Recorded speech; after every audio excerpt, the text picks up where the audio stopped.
Today I'd like to continue our study on the preeminence of the Lord Jesus Christ. This will be the second installment.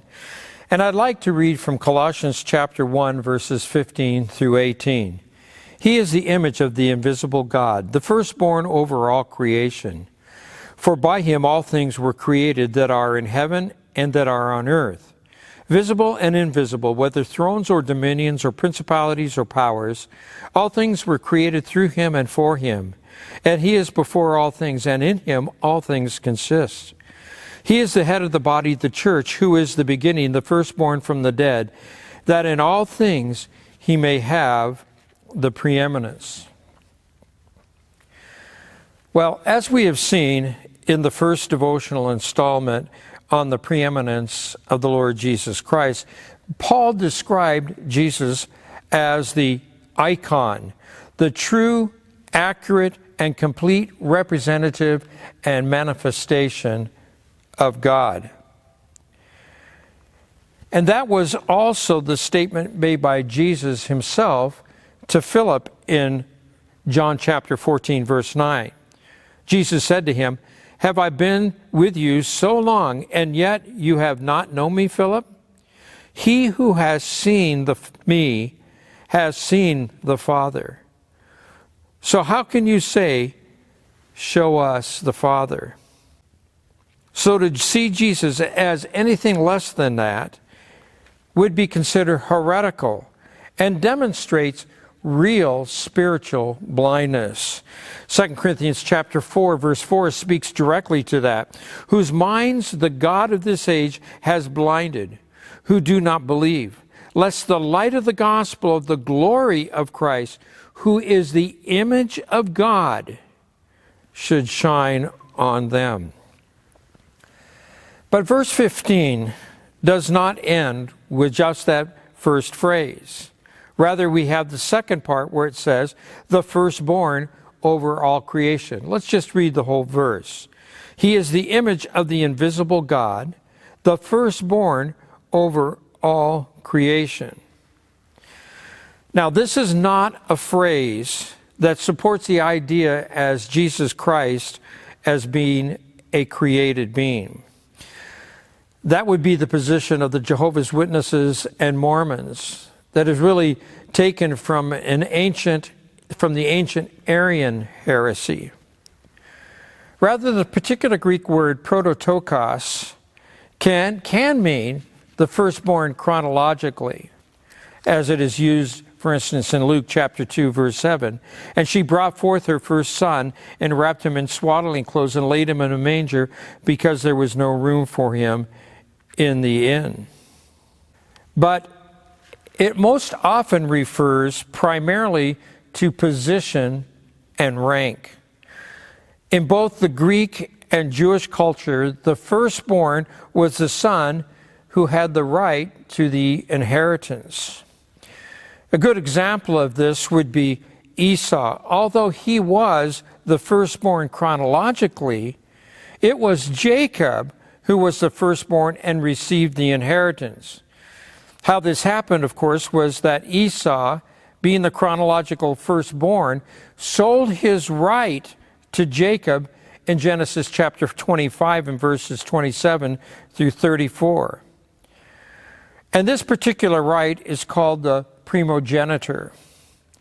And it has everything to do with who is the legal inheritor, not necessarily the firstborn.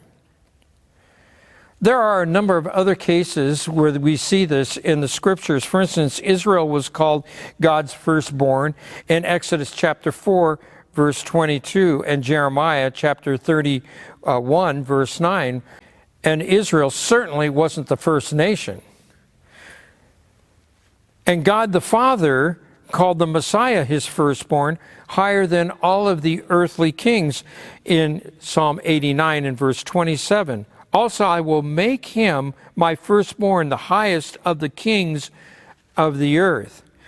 And then in Revelation chapter 1 and verse 5, Jesus is called the firstborn from the dead, even though chronologically he was not the first one resurrected. Revelation chapter 1, verse 5. And from Jesus Christ, the faithful witness, the firstborn from the dead, and the ruler over the kings of the earth.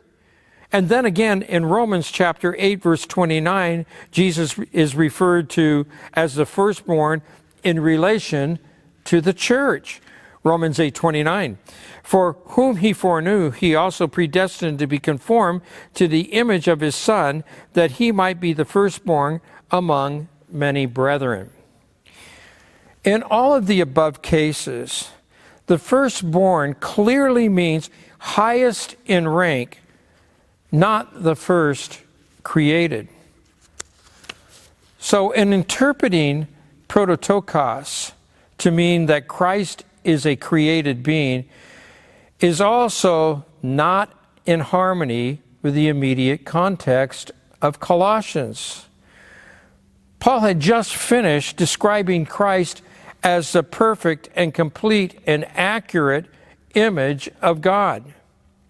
And in the next verse, he refers to Christ as the creator of everything that exists. Verse 16, for by him all things were created, that are in heaven and that are on earth, visible and invisible, whether thrones or dominions, principalities or powers, all things were created through him and for him.